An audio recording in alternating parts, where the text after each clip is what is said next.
Grace Brennan was 9 years old when she learned that love meant dragging your baby brother through waist-deep snow with a broken leg, leaving a trail of blood behind you like a wounded animal. She didn't cry.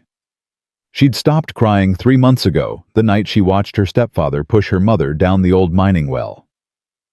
Tonight, in the worst blizzard Montana had seen in 20 years, Grace had one single thought burning through the cold that was slowly killing her.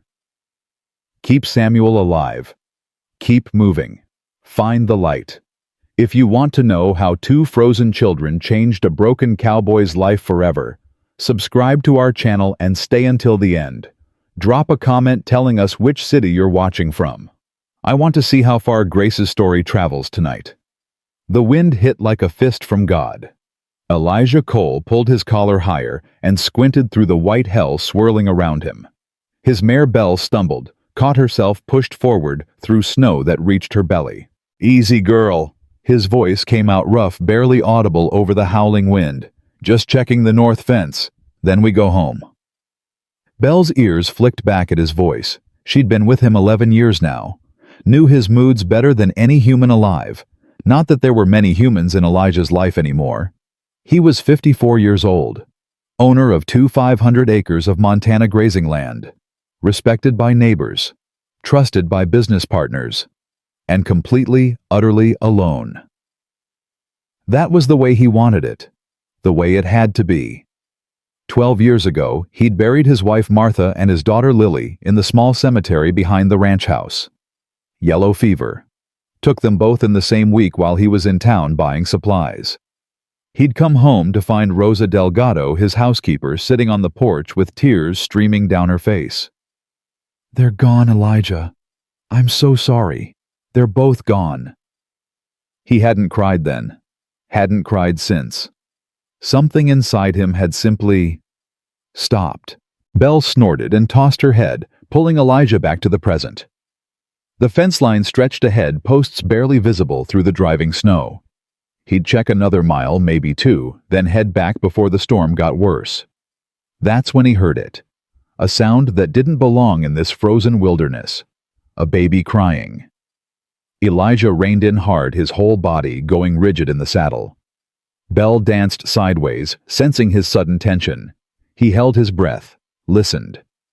The wind screamed through the pine trees ahead. Snow pelted his face like thrown sand. Nothing. Maybe he'd imagined it. 12 years of solitude could play tricks on a man's mind. Sometimes, on quiet nights, he still thought he heard Lily calling from the rope swing by the creek. "Daddy, Daddy, watch me fly." He shook his head, spurred Belle forward. Then he heard it again. Weak, desperate, rising and falling with the gusts of wind.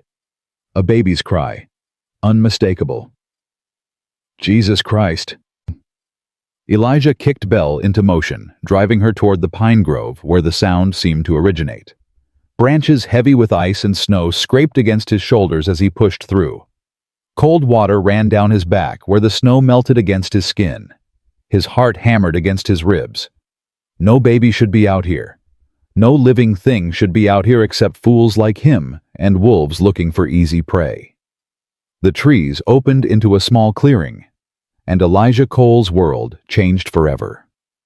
A little girl was crawling through the snow.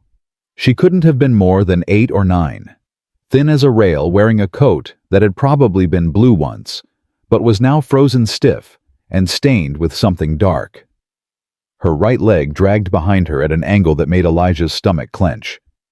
The snow around her was marked with spots of red, bright as holly berries against the white. Blood. A lot of it. Behind her, she was dragging something wrapped in what looked like a torn blanket. The bundle was making the crying sounds. A baby. The girl was dragging a baby through a blizzard with a broken leg. Elijah watched, frozen in his saddle, as she fell face first into the snow. Her small body shook with exhaustion. For a long moment, she didn't move.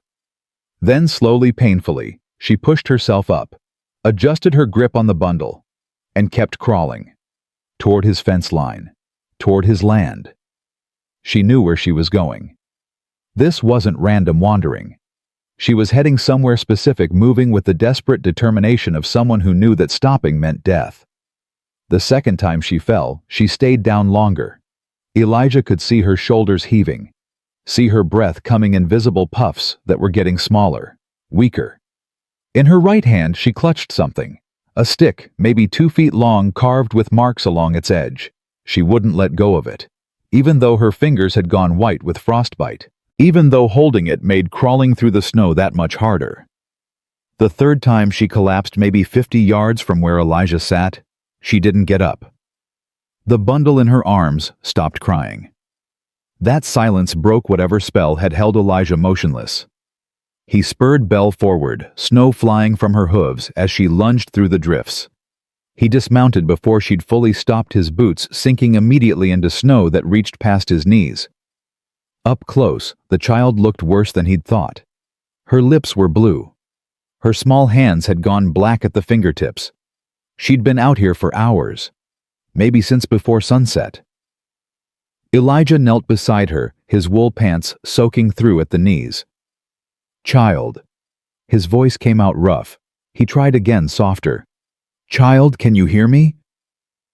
Her eyes fluttered open. Brown eyes, dark as coffee, but old eyes. Eyes that had seen things no child should ever see. She tried to focus on his face, blinked slowly, like someone fighting off a sleep they knew would be permanent. "Don't let him find us." Her voice was barely a whisper, barely audible over the wind. "Please, don't let the gold man find us." "Who, child? Who's the gold man?" But her hand had gone limp around that notched stick. Her eyes closed. For one terrible moment, Elijah thought he was too late. Then he saw the slight rise and fall of her chest. Still breathing. Still fighting.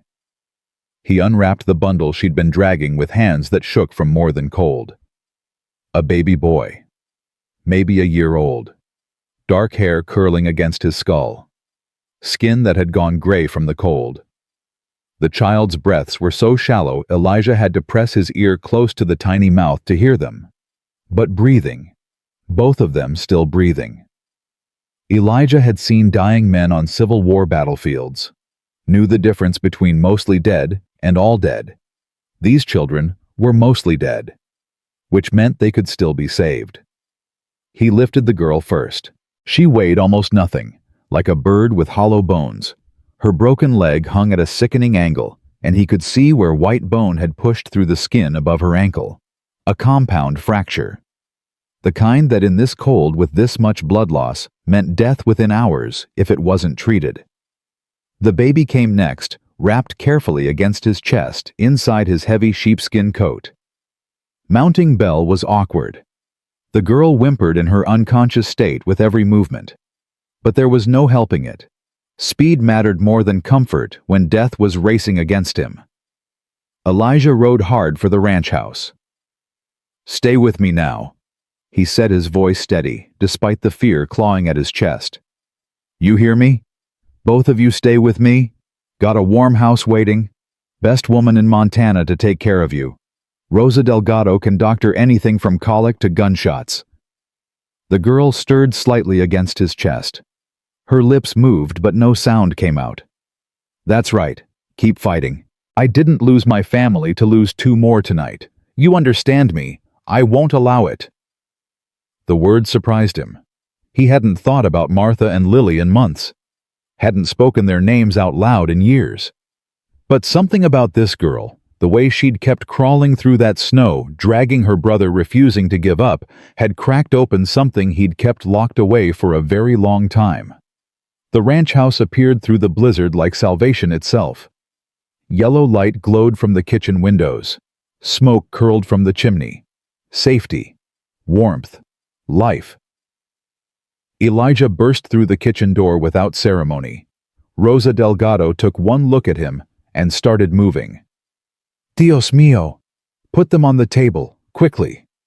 She was 60 years old, tough as rawhide, with hands that could gentle a spooked horse or set a broken bone with equal skill. She'd raised 4 children of her own before coming to work for Elijah 15 years ago. How long were they outside? Don't know. Found them in the pine grove east of the north pasture. The girl was crawling toward my fence line. Rosa's experienced hands moved over the girl's frozen clothing, using Elijah's skinning knife to cut away the stiff fabric. This leg is very bad. Compound fracture. The bone is through the skin. She paused. Her face went hard. Elijah, look at this. She pointed to the girl's forearms. Circular burns, maybe a dozen of them. Some pink and fresh, others silvery white with age. These are cigarette burns, Rosa said quietly. Someone has been hurting this child for a long time. Elijah felt something cold settle in his stomach. You sure? I raised 4 children. I know the difference between accidents and cruelty. Rosa crossed herself. The leg, maybe that could happen in a fall. But these burns numb. Someone did this on purpose. The baby started crying weakly from the basket Rosa had placed near the wood stove. Good. Crying meant lungs working. Brain not shutting down. We need Dr. Harper, Rosa said. That leg needs more skill than I have. Go quickly. I'll do what I can. Elijah didn't waste time with questions. He grabbed a fresh horse from the barn. Thunder young and fast and sure-footed in snow, and rode back into the storm. The 10-mile journey to Clearwater Creek felt like 100. He found Dr. William Harper, where he always found him on nights like this playing poker at Sullivan's Saloon. Harper was 62, gray-bearded, steady-handed. He'd served as a field surgeon during the war, same unit as Elijah. Had seen things that would break lesser men. One look at Elijah's face was enough. Harper folded his cards, grabbed his medical bag, and followed without a single question. That was the kind of man he was. By the time they returned to the ranch, Rosa had worked what miracles she could. The children were positioned near the kitchen fire, wrapped in every blanket in the house. The baby was crying again, weak but persistent. Crying is good, Harper said, already examining the infant with practiced efficiency. This little fellow's going to be fine with warmth and proper feeding. The girl was conscious now. Her teeth chattered so hard Elijah thought they might crack. But her eyes, those old knowing eyes, followed every movement in the room. Harper knelt beside her, his voice gentle. What's your name, child? Grace. The word came out between shivers. Grace Brennan. That's my brother Samuel. And where do you live, Grace? Where are your folks? The terror that flashed across her face was immediate, visceral. She tried to sit up despite her injuries, reaching frantically for the notched stick that Rosa had placed beside her. Don't tell him we're here, please. You can't tell him. He'll kill us both. He'll kill Samuel just like he killed Mama. Harper caught Elijah's eye. They both understood. This was about much more than children lost in a storm. Nobody's going to hurt you here, Elijah said, moving closer so Grace could see his face. This is my home. You're under my protection now. Grace studied his face. Her gaze was sharp, measuring. Whatever she saw must have satisfied her because some of the tension left her small body. I need to set that leg properly, Harper said.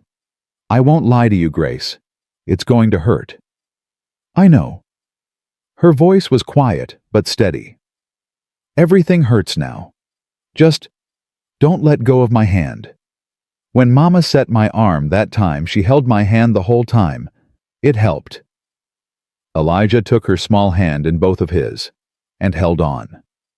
Harper worked to clean and set the compound fracture while Rosa sang a Spanish lullaby, trying to drown out the necessary sounds of bone being repositioned and flesh being sewn.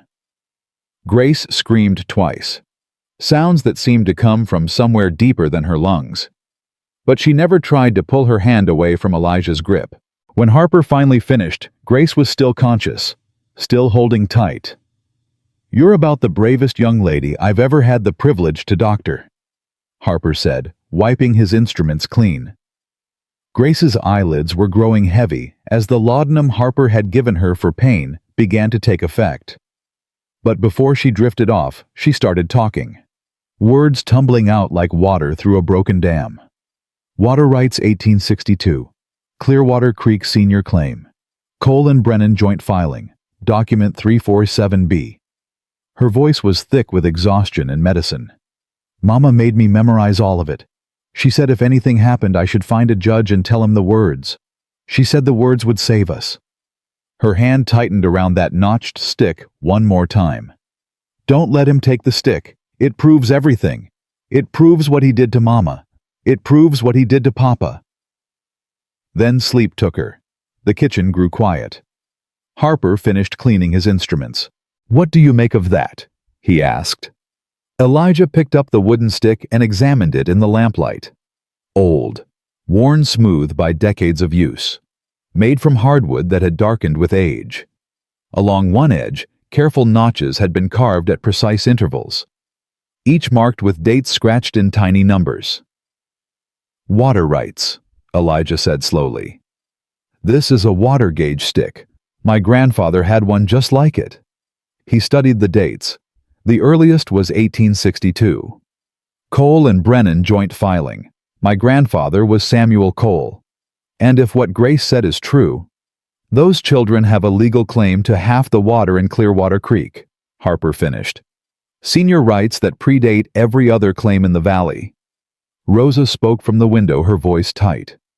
Someone wanted these children dead. That leg didn't break by accident. And those burns on her arms, weeks of torture, Elijah. Someone has been hurting this little girl for a very long time. Elijah looked down at Grace's sleeping face. She looked so young lying there. So fragile.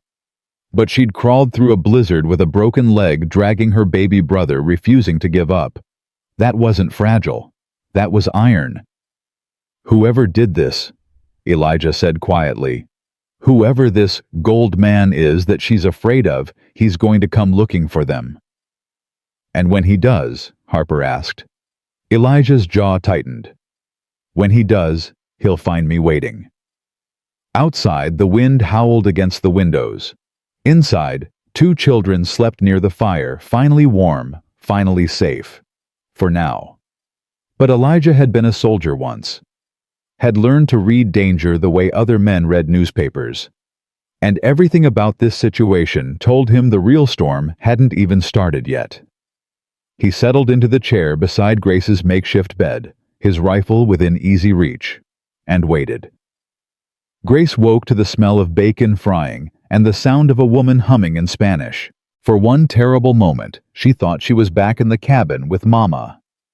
Back before Marcus Shaw had walked into their lives with his fancy suits and his lying smile.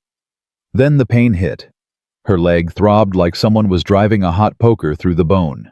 Her hands burned where the frostbite was healing, and her throat felt like she'd swallowed broken glass. But she was warm and alive. And Samuel. She sat up too fast, gasping, as agony shot through her splinted leg. Samuel.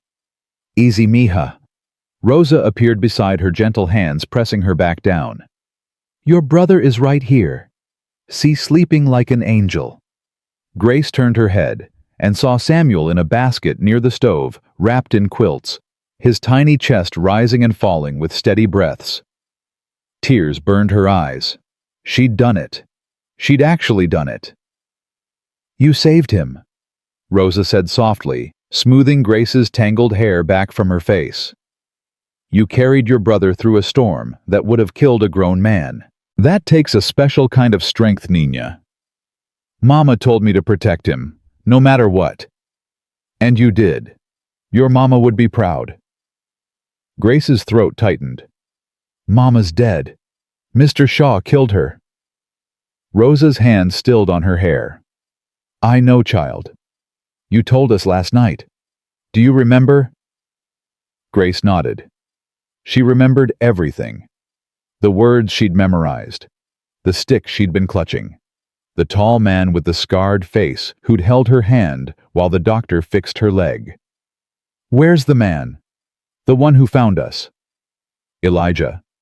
He's outside checking the property, making sure nobody followed your tracks through the snow. Grace felt her heart stutter. Followed? You think Mr. Shaw? Nobody's going to hurt you here.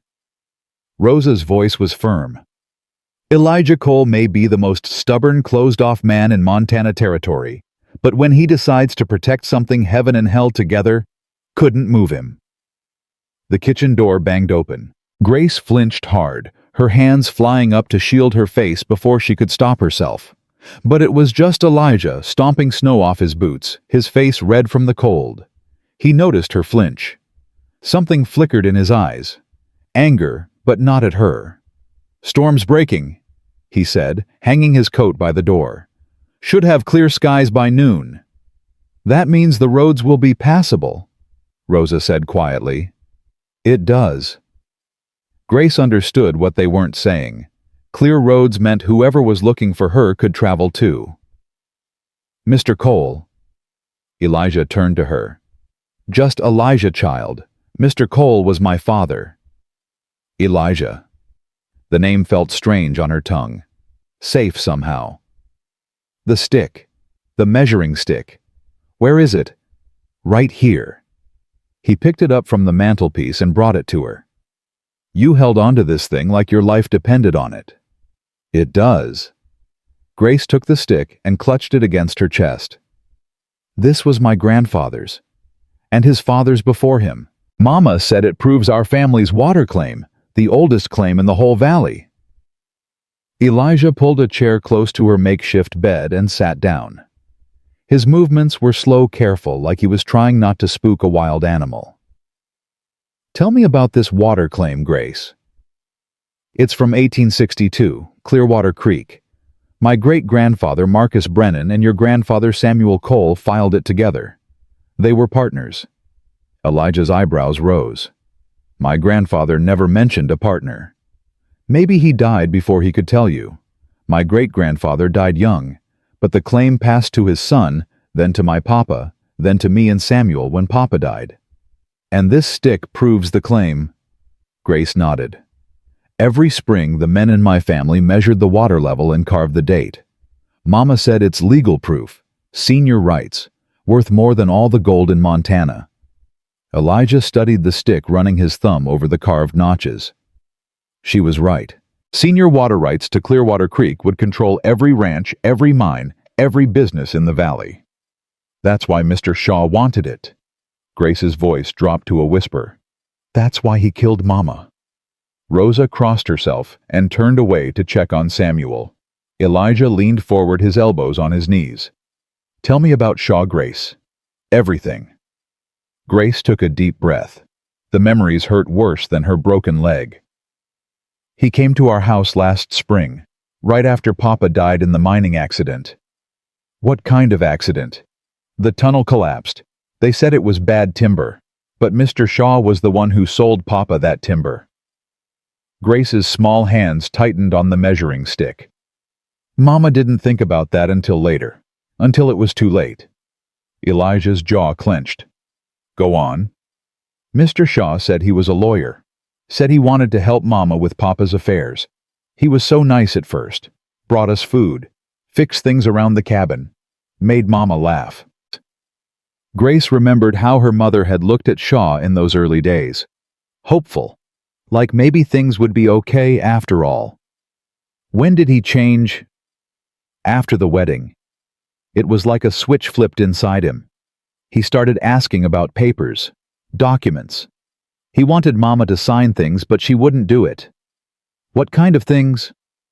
"I don't know exactly, but Mama looked at them once when he was gone, and she started crying. She said they would give away everything Papa left us. Everything our family had worked for since 1862. Grace felt tears sliding down her cheeks, but didn't bother wiping them away. "That's when he started hurting us. First just me when Mama wasn't looking. He'd pinch me, twist my arm, put his cigarettes out on my skin and tell me if I told anyone he'd do the same to Samuel." Rosa made a choked sound from across the kitchen. "Then he started hurting Mama too. I'd hear them at night. Her crying, him yelling about the papers, about the water rights, about how she was ruining everything." Elijah's hands had curled into fists on his knees. "The night your mother died. Tell me what happened." Grace closed her eyes. She could still see it. Would probably see it forever. He came home drunk, angrier than I'd ever seen him. He dragged Mama outside by her hair. I followed them. I had to. Samuel was asleep and I thought maybe I could help somehow. Her voice cracked. They went to the old mining well, the one behind our cabin. It's deep, 40 feet, maybe more. The sides are all stone. She opened her eyes and looked directly at Elijah. He told her to sign the papers or he'd throw her down the well. Mama was holding Samuel. He'd been crying and she'd picked him up to quiet him. Your mother had the baby. Yes. And she looked right at me. She knew I was hiding behind the woodpile. She knew I was watching. Grace's voice steadied, hardened. She threw Samuel to me, just tossed him like a sack of flour. I barely caught him. And then, she had to stop, had to breathe. And then Mr. Shaw pushed her. She fell backward into the well. I heard her hit the water. I heard her scream once, and then nothing. The kitchen was utterly silent, except for the crackling of the fire. Shaw climbed down with a rope. Grace continued, her voice flat, now empty. He pulled her out. But she was already dead, drowned in that dark water 40 feet down. Elijah's face had gone pale beneath his weathered tan. What did Shaw tell people? That she died from complications after Samuel was born, like sometimes happens to women. But Samuel was born in March, and Mama died in September. Anyone who can count knows that doesn't make sense.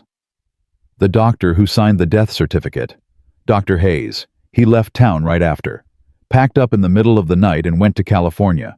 Mr. Shaw told everyone he just wanted to retire, but Mama always said Dr. Hayes was a coward who could be bought. Elijah stood abruptly and walked to the window, his back to the room. His shoulders were rigid with tension. After Mama died, Grace said, Mr. Shaw got worse. He tore apart the cabin looking for the claim papers, beat me when I wouldn't tell him where they were, burned me with his cigarettes trying to make me talk. But you didn't tell him? No. Mama made me promise. She made me memorize everything important and then burned the copies herself. She said the only safe place for the truth was inside my head, where nobody could steal it. Elijah turned back to face her. Smart woman, your mother. She was the smartest person I ever knew. Grace hugged the measuring stick tighter. She told me if anything happened to her, I should take Samuel and run, find a judge, tell them the words, show them the stick. Why didn't you go to the sheriff? Grace's laugh was bitter, too old for her years. Sheriff Dawson plays poker with Mr. Shaw every Friday night. They're friends. When I tried to tell him about the burns on my arms, he said I was a clumsy child with a wild imagination. What about the church, the minister? Reverend Pike told me to honor my stepfather and pray for patience. Grace's eyes went hard. I tried patience. It didn't work. So 2 nights ago, when Mr. Shaw passed out drunk, I took Samuel and ran. Elijah came back to his chair and sat down heavily. In the middle of a blizzard, it was the only chance I had. He was going to kill us, Elijah. I could see it in his eyes. He'd searched everywhere for the papers. The only thing left was to beat the truth out of me, and I knew... Her voice broke. I knew I'd tell him eventually. Everyone breaks eventually. So I had to run before I broke. Elijah reached out and took her hand. His palm was calloused rough from years of ranch work, but his grip was gentle. You're not going to break, Grace, and you're not going to run anymore. You're safe here. For how long? Grace pulled her hand back, fear flooding her voice. Mr. Shaw will come. He has to. Those water rights are worth a fortune, and I'm the only one who knows. She stopped mid-sentence. Horses. She could hear horses approaching. Elijah heard them too. He was on his feet in an instant, moving to the window with the fluid grace of a man who'd spent years reacting to danger. Rosa, take the children to the root cellar. How many? At least 20 riders, maybe more. Elijah's voice was calm, but Grace could see his hand moving toward the rifle propped against the wall. They're flying a sheriff's banner. Grace's blood turned to ice. It's him. Mr. Shaw brought the sheriff. You don't know that. I do. I know it. She tried to get up, tried to stand on her splinted leg, and nearly screamed from the pain. Please, please don't let them take us. He'll kill Samuel. He'll kill us both. Elijah turned to look at her. Something passed across his face. A decision being made. Rosa. Yes. Don't take them to the cellar. Keep them right here where I can see them. Rosa's eyes widened. Elijah, if there's going to be trouble. There won't be. Not yet. He picked up his rifle and checked the chamber. But if these men want those children, they're going to have to explain to me and to God exactly why. He walked to the front door and opened it. Cold air rushed in, carrying the sound of horses and jingling tack and men's voices. Grace watched through the window, her heart hammering against her ribs. The riders were spreading out around the ranch house. Most of them she didn't recognize, rough men with hard faces and rifles across their saddles. But two of them she knew. Sheriff Tom Dawson sat his horse at the front of the group, a folded paper in his gloved hand. And beside him, mounted on a fine black stallion that must have cost more than most men made in a year, sat Marcus Shaw. He was smiling. Grace had seen that smile before, the night he'd pushed her mother into the well. Mr. Cole, Sheriff Dawson called out, I need to speak with you about some children you may have found last night. Elijah stepped onto the porch rifle, held casually at his side. Found 2 children half frozen in the storm. They're inside being tended by my housekeeper. Those children belong to Mr. Shaw here. He's their legal guardian. Is that so?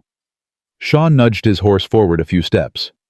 Mr. Cole, I can't tell you how relieved I am. When Grace and Samuel disappeared 2 nights ago, I feared the worst. The poor children have been through so much since their mother's death. His voice was smooth, concerned, perfectly reasonable. Grace wanted to scream. The girl's got a broken leg, Elijah said. Compound fracture. Doctor says moving her could be dangerous. All the more reason to get her proper medical care. Shaw spread his hands in a gesture of helpless worry. I've arranged for Dr. Caldwell in town to examine both children. He has much more experience with trauma cases. Dr. Harper's been treating them. He's the best physician in the territory. With respect to Dr. Harper's skills. No. Elijah's voice cut through Shaw's smooth words like a blade. These children aren't going anywhere until the girl can travel safely. Shaw's smile flickered just for a moment. Sheriff Dawson cleared his throat. Mr. Cole, I understand your concern, but I have legal documents here. Guardianship papers signed by Territorial Judge William Harding. These children belong with their stepfather. Guardianship papers don't mean much when the guardian's been torturing one of his wards. The words dropped into the cold air like stones into still water. Shaw's face went rigid. I beg your pardon. The girl's covered in cigarette burns, old ones and fresh ones. Her leg was broken deliberately. The fracture pattern shows it was twisted until it snapped. And she says you murdered her mother. Silence. Then Shaw laughed. A short, incredulous sound. Sheriff, you see what I've been dealing with. Grace has been traumatized since her mother's death. She's developed these terrible fantasies. The burns are real. Elijah's voice was flat. Dr. Harper documented every one of them. Old fractures, too. Somebody's been hurting this child for months. Cooking accidents, Shaw said smoothly. Grace has always been clumsy.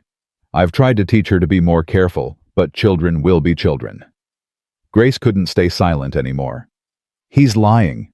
She dragged herself to the window, Rosa supporting her on one side. Her voice rang out clearly in the cold morning air. He burned me with his cigarettes. He broke my arm in August and told me he'd kill Samuel if I told anyone. He pushed my mama down the well and watched her drown. Shaw's face contorted for just a moment, pure hatred flashing across his features before the concerned stepfather mask slammed back into place. You see, Sheriff, the poor child is clearly disturbed. This is exactly why she needs proper care. Sheriff Dawson shifted uncomfortably in his saddle. Mr. Cole, the law's clear. Mr. Shaw has legal custody. I don't have any choice but to enforce. Then give me time. Elijah's voice carried the quiet authority of a man who was done negotiating. The girl can't be moved safely for at least 3 days. Dr. Harper's orders. You want to override that and risk killing her. You'll have to explain it to the territorial judge yourself. Dawson's face reddened. Are you threatening me?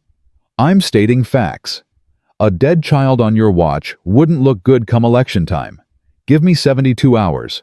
Let the girl heal enough to travel. Then we can sort this out properly. Shaw leaned forward in his saddle. Sheriff, I really don't think we should. 72 hours. Dawson said it reluctantly, but he said it. That's the best I can do, Mr. Shaw.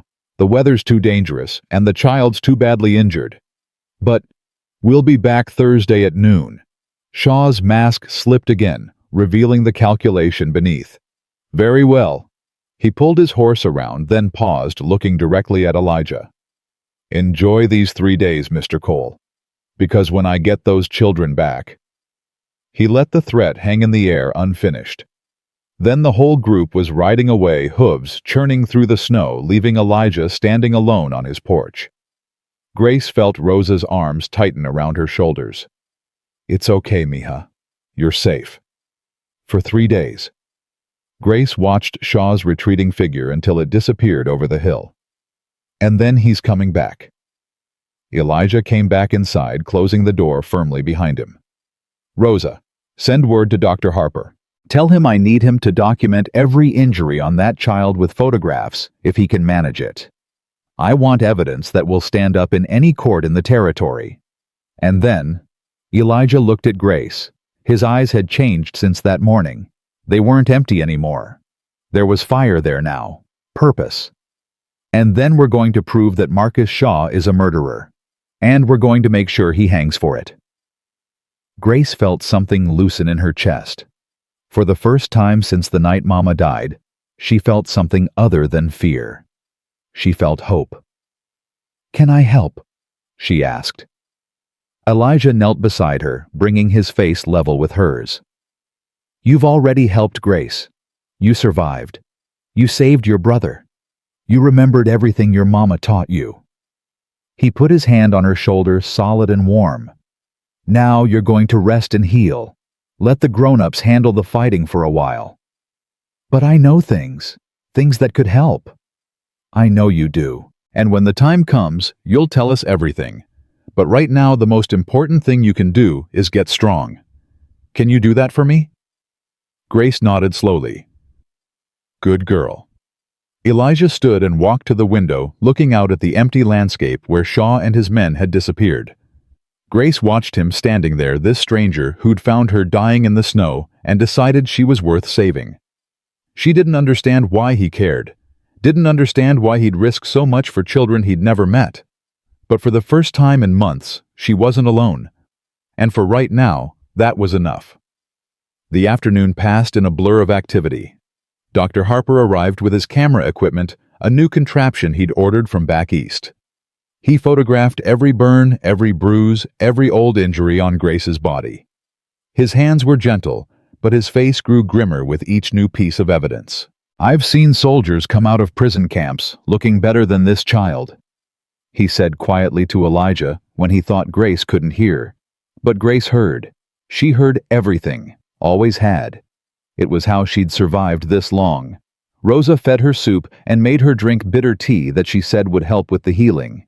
Samuel woke up hungry and cranky, and Grace held him while Rosa prepared a bottle, breathing in the familiar baby smell of him.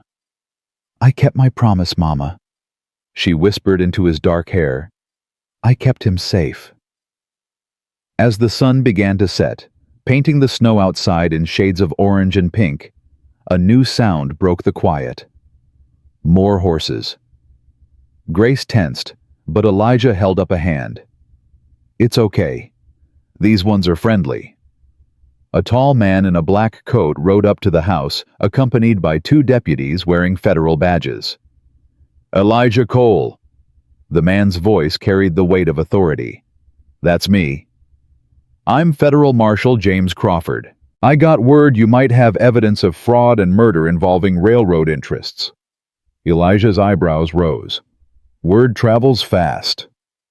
Dr. Harper sent a telegram to my office in Helena, said it was urgent. Crawford dismounted and approached the porch. Mind if we come in? I've been riding for 6 hours and could use some coffee. Inside with hot coffee in hand and the fire crackling. Marshal Crawford listened to Grace tell her story again. He was different from Sheriff Dawson. He didn't interrupt, didn't look skeptical, just listened with sharp eyes that missed nothing. When she finished, he leaned back in his chair. Miss Grace, I've been investigating Marcus Shaw for almost a year now. Railroad fraud mostly. Bribing officials. Falsifying land surveys. But I never could get any witnesses willing to testify. Why not? Because they all disappeared. Or changed their stories suddenly. Or turned up dead from accidents. Crawford's voice was grim. Shaw has powerful friends. Railroad money buys a lot of silence. Grace felt her heart sink. So nobody will believe me either. I didn't say that. Crawford leaned forward. What I'm saying is, you're the first witness I've found who's brave enough to tell the truth and still alive to tell it. And if that water gauge stick is what you say it is, it's the first piece of physical evidence I've been able to get my hands on. What about the papers Mama hid? What papers? Grace hesitated. She'd kept this secret for so long, guarded it so carefully. But Mama was dead. And this man, this marshal, might be the only person who could actually stop Shaw. Before Mama died, she found letters in Mr. Shaw's coat. Important ones. He kept them in his money box locked up tight, but Mama copied them when he was away. Every word. Crawford sat up straighter. Where are these copies now? Hidden. In a place Mr. Shaw doesn't know about. Grace lifted her chin. I'm the only one who knows where they are. Can you tell me? Not yet. Crawford's eyes narrowed. Miss Grace? She's being smart, Elijah cut in. That information is the only leverage she has. The only thing keeping her valuable enough to keep alive. I don't plan to let Shaw anywhere near her. With respect, Marshal, you don't have a choice. Those guardianship papers are legal. In 72 hours, Sheriff Dawson is coming back to enforce them. Crawford stood and paced to the window. This is bigger than guardianship papers, Cole. Those water rights alone are worth hundreds of thousands of dollars. And if Shaw's been working with railroad executives to acquire claims through fraud and murder, we're talking about a criminal conspiracy that reaches all the way to New York. Then do something about it. I need evidence. Proof that will stand up in federal court. Crawford turned to face Grace. Those letters your mother copied, if they document premeditated murder, I can have Shaw arrested on federal charges. State guardianship papers don't mean anything against federal murder warrants. Grace's heart leaped. You could arrest him. If the evidence is solid enough, yes. Then I'll tell you where the papers are. Grace sat up straighter, ignoring the pain in her leg. But you have to promise me something first. What's that? You have to promise that Samuel and I get to stay here, with Elijah and Rosa, no matter what happens to Mr. Shaw. Crawford and Elijah exchanged a look. Grace, Elijah said slowly, I'm not sure that's something. You said you'd protect us. You said nobody would hurt us here. Grace's voice shook, but she kept going. But protection doesn't matter if they just take us away after. Mr. Shaw has friends, other men like him. If we go into some orphanage or get sent to relatives, we don't know they'll find us. She's not wrong, Crawford admitted. Shaw's network is extensive, and children without powerful protectors tend to slip through the cracks. Elijah was quiet for a long moment. Grace watched his face, trying to read the emotions passing across it. He looked like a man standing at a crossroads, deciding which path to take. Finally, he spoke. I lost my wife and daughter 12 years ago. Yellow fever. I've been alone ever since, and I figured that was how it was meant to be. He looked at Grace, then at Samuel sleeping in his basket. But these children came to my door in a blizzard, half dead and running for their lives. Maybe that was meant to be too. He turned to Crawford. I'll file for legal guardianship tomorrow. Whatever paperwork needs doing, I'll do it. But until that's settled, those children stay under my roof and my protection. Grace felt tears spilling down her cheeks again. You mean it? We could really stay. Elijah crossed the room and knelt beside her bed. Grace Brennan, I've got 500 acres. That's been too quiet for too long. I've got a housekeeper who's been trying to mother me for 15 years and needs someone more willing to be mothered. And I've got enough fight left in me to take on Marcus Shaw and anyone else who tries to hurt you. He held out his hand. So what do you say? You want to stick around and see how this turns out? Grace took his hand. Her grip was stronger than it had been that morning. Stronger than it had been in months. The letters are in the church, she said. Mama hid them in the basement in an old wooden box marked with a cross. Father Pike doesn't know they're there. Crawford was already heading for the door. I'll ride out tonight. If those letters say what you think they do, I can have federal arrest warrants by morning. Take 2 of my ranch hands with you, Elijah said. Shaw might have men watching the roads. Crawford nodded and was gone, his deputies following close behind. The house settled into quiet. Rosa began preparing dinner, humming softly to herself. Samuel stirred and fussed, and Grace reached out to rock his basket, soothing him back to sleep. Elijah stood at the window watching the marshal's party disappear into the gathering dusk. Do you think he'll find them? Grace asked. The letters. If they're there, he'll find them. And then Mr. Shaw will go to prison. Elijah turned to look at her. Grace, I want you to understand something. Men like Shaw don't give up easily. He's got money connections and he's desperate. Desperate men do dangerous things. I know. These next few days are going to be hard, maybe dangerous. Are you ready for that? Grace thought about her mother's face in the moment before Shaw pushed her into the well, the look in her eyes, the way she'd thrown Samuel to safety with her last breath. I've been ready since the night Mama died. Elijah nodded slowly. Then get some sleep. Tomorrow we start fighting back. Grace closed her eyes. For the first time in 3 months, she didn't dream about the well. She dreamed about spring, about green grass and running water, and Samuel laughing in the sunshine. About a home. About a family. The dreams carried her through the night, warm and safe in the house of a stranger who had decided she was worth protecting. But somewhere out in the darkness, Marcus Shaw was planning too. And he wasn't dreaming about spring. He was dreaming about fire. The gunshot woke Grace before dawn. She jerked upright, heart slamming against her ribs, hands already reaching for Samuel before her eyes were fully open. Easy, mija. Rosa was beside her instantly, one hand on her shoulder, the other holding a rifle Grace hadn't known she could use. Stay down. Stay quiet. Another shot. Then another. Grace heard Elijah's voice from somewhere outside shouting orders she couldn't make out. What's happening? I don't know yet. Rosa moved to the window, staying low, peering through the frost-covered glass. There are men in the trees. I count 6, maybe more. Mr. Shaw. I can't see him, but these men didn't come to talk. The kitchen door burst open. Grace screamed before she could stop herself. But it was only Miguel, one of Elijah's ranch hands, clutching his shoulder, where blood seeped between his fingers. They got the place surrounded, he gasped, stumbling toward the table.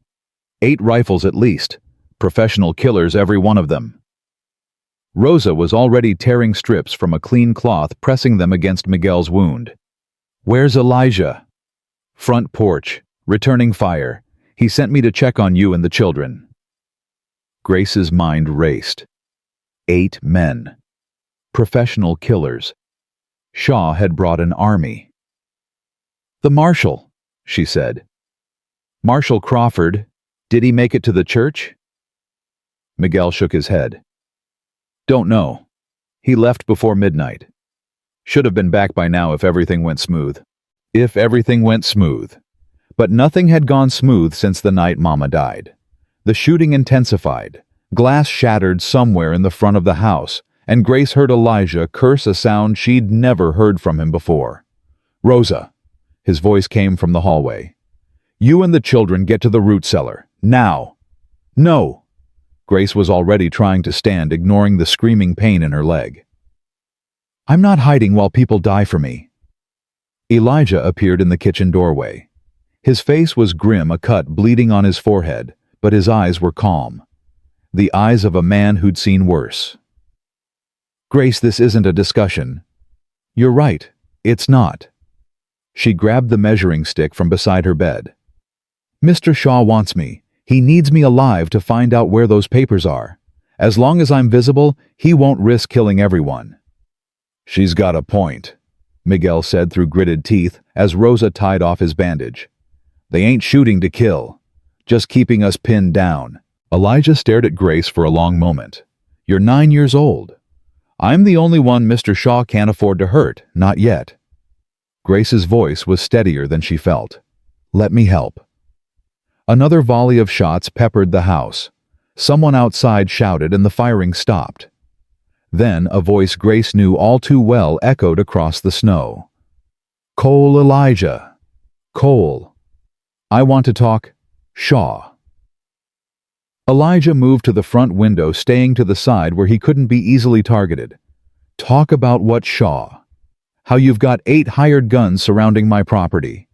"A misunderstanding. I assure you, I'm simply concerned about my stepchildren's welfare. The federal marshal who visited you last night, I'm afraid he met with an accident on the road to town." Grace felt the blood drain from her face. Crawford. They'd gotten to Crawford. "What kind of accident?" Elijah's voice was flat, controlled. "The tragic kind. It seems his horse threw him near Miller's Creek. Terrible thing. These mountain roads can be so dangerous in winter." Rosa crossed herself and whispered a prayer. "I don't believe you," Elijah called back. "Believe what you like. But the fact remains, there's no federal cavalry coming to save you, Cole. No warrants, no reinforcements. Just you, a wounded ranch hand, and 2 children who belong to me." Grace grabbed Elijah's arm. "He's lying. He has to be lying." "Maybe." Elijah's jaw was tight. "Maybe not." "Then what do we do?" Elijah looked at her. Really looked at her like he was seeing her for the first time. "We buy time. And we pray Crawford's tougher than Shaw thinks." He raised his voice again. "You want to talk, Shaw? Then come talk. Face to face. Leave your guns with your men." Silence. Then Shaw's laugh, cold and brittle. "You think I'm stupid, Cole? I think you're desperate. The railroad company's paying you for results and you haven't delivered. How much longer before they decide you're more liability than asset?" More silence. Grace could almost hear Shaw calculating. 5 minutes, Shaw finally called. "You and me, in the open. I'll be unarmed. But if you try anything, my men have orders to burn this house to the ground with everyone inside." Elijah looked at Rosa. "If this goes wrong, it won't." Rosa's voice was fierce. "You're too stubborn to die, Elijah Cole. Always have been." Something that might have been a smile crossed his face. Then he was walking out the front door, hands visible, rifle left behind. Grace watched through the window, her heart in her throat. Shaw emerged from the tree line alone, his hands raised. He looked different in the daylight, smaller somehow, less like a monster, and more like what he really was, a greedy, desperate man who'd killed for money and was running out of options. The 2 men met in the middle of the yard, maybe 20 feet apart. "You've caused me considerable trouble, Cole." Shaw's voice carried clearly in the cold air. "Funny. I was thinking the same about you. This doesn't have to end badly. I'm a reasonable man. The girl knows things that are valuable to certain parties. Hand her over, and I'll make sure you're compensated. Generously." How generously? Grace felt her stomach drop. Was Elijah actually considering $10,000? Cash. Plus, I'll make sure your name stays clear of any unpleasantness. That's a lot of money. It's a fraction of what those water rights are worth. but it's more than you'll see in a lifetime of ranching." Shaw spread his hands. "Be practical, Cole. The girl's nothing to you. A stranger you found in the snow. Why die for someone else's problems?" Elijah was quiet for a long moment. Grace's hands tightened on the measuring stick until her knuckles went white. Then Elijah spoke. "You want to know why? Please, enlighten me. Because 12 years ago, I lost my daughter, Lily. She was 9 years old, same as Grace. Yellow fever took her while I was in town buying supplies. I wasn't there when she needed me." His voice hardened. "I've spent 12 years telling myself that if I didn't love anything, I couldn't lose anything. Spent 12 years being a coward, dressed up as a survivor. But then Grace came crawling through my fence line with her brother on her back, and a broken leg, and more courage than I've shown in a decade." Shaw's expression flickered confusion maybe, or contempt. "What's your point, Cole?" "My point is that I wasn't there for Lily, but I'm here now, for Grace, for Samuel, and I will die before I let a murdering snake like you touch either one of them." The words rang across the yard like a bell. Grace felt tears streaming down her face, but she didn't wipe them away. Shaw's mask cracked. Real anger showed through. "Then you'll die, and so will they, and everything you're trying to protect will burn." "Maybe." Elijah's voice was calm. "But you'll burn with us, because I promise you, Shaw, if your men start shooting, my first bullet goes in your head. We'll see how loyal your hired guns are when their paychecks bleeding out in the snow." The two men stared at each other. The moment stretched like a wire about to snap. Then Shaw smiled. A cold, ugly thing. "You've got nerve, Cole, I'll give you that." He took a step back. 48 hours? That's how long you have before I stop being reasonable. Use them wisely." He turned and walked back toward the tree line. Elijah stood motionless until Shaw had disappeared into the trees. Then he walked back to the house, his movements stiff, controlled. Grace met him at the door. "You meant it." Her voice cracked. "Everything you said?" "Every word." Elijah put his hand on her shoulder. "Now let's figure out how to survive the next 48 hours. The day passed in a strange kind of siege. Shaw's men stayed in their positions, visible but not shooting. Every exit from the ranch was covered. Every approach watched. Dr. Harper arrived mid-morning, having slipped through Shaw's lines by claiming he was responding to a medical emergency. "They let me through," he said, unpacking his medical bag. "Probably figured I'm not a threat, or they want me to patch up anyone they wound." "Any news from town?" Elijah asked. Harper's face was grim. "Marshal Crawford never made it to the church. His horse was found wandering near Miller's Creek, saddle bloody. No body yet." Grace felt something cold settle in her chest. "They killed him." "We don't know that for certain," Harper said, but his voice lacked conviction. "Without the marshal who can stop Shaw?" Rosa asked. "Sheriff Dawson's in his pocket. The territorial judge signed those guardianship papers. There might be another way." Harper glanced at Elijah. "I sent telegrams this morning, to Helena, to the territorial governor's office, to every newspaper in Montana." "Saying what?" "Saying that a 9-year-old girl is accusing one of the railroad's top surveyors of murder, and that she's being held hostage by armed men while local law enforcement does nothing." Harper allowed himself a small smile. The papers love a story like this, especially when there's a corrupt railroad involved. Grace felt a spark of hope. "But the papers can't arrest anyone." "No, but they can embarrass the hell out of people who could." Harper turned to her. "Grace, those letters your mother hid you said they prove Shaw planned the murder in advance." "They prove everything.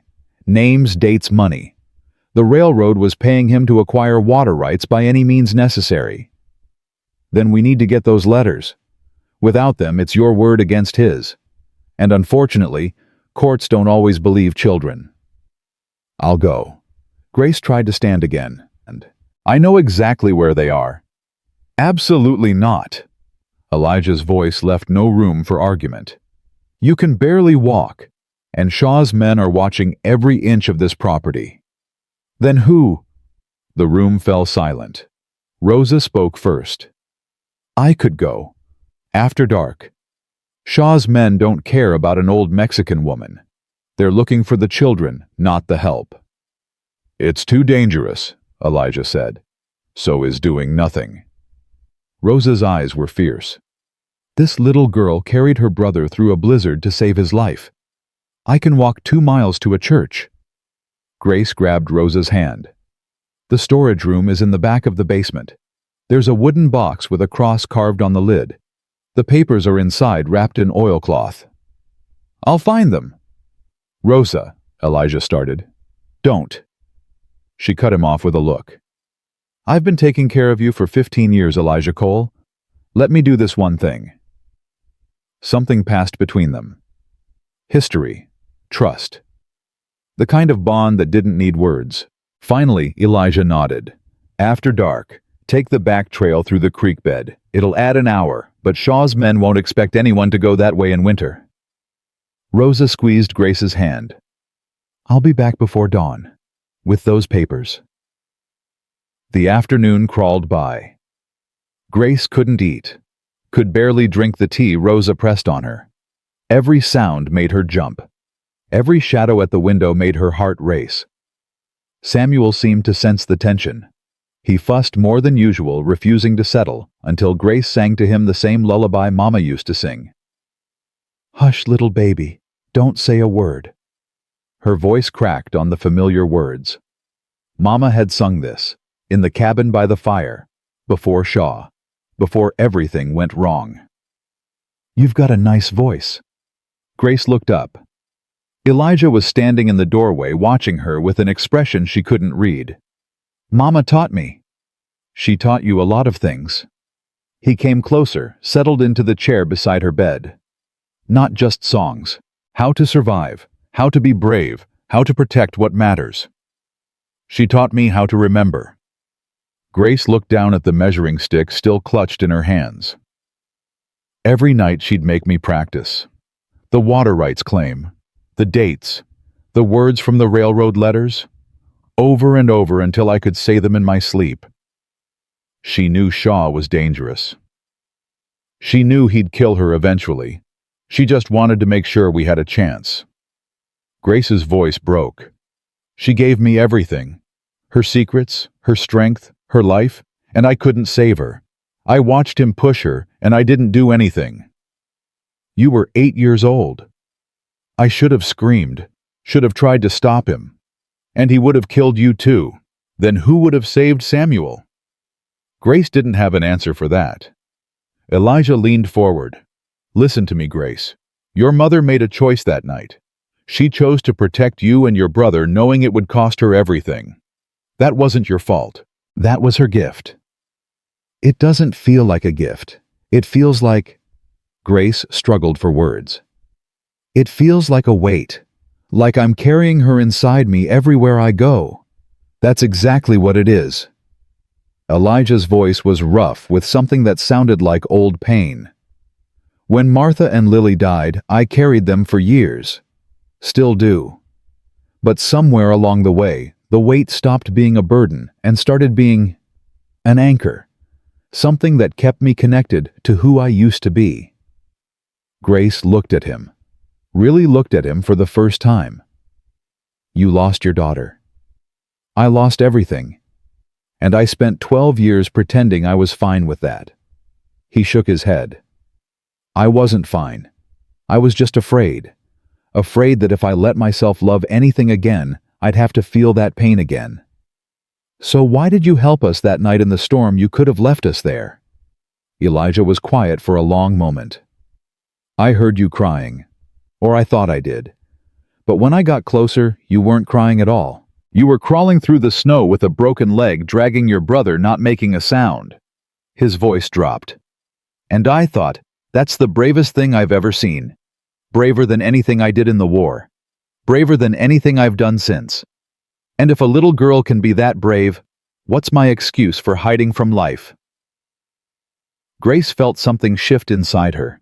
Some wall she hadn't known she'd built. I was scared, she admitted. The whole time. I was so scared I could barely breathe.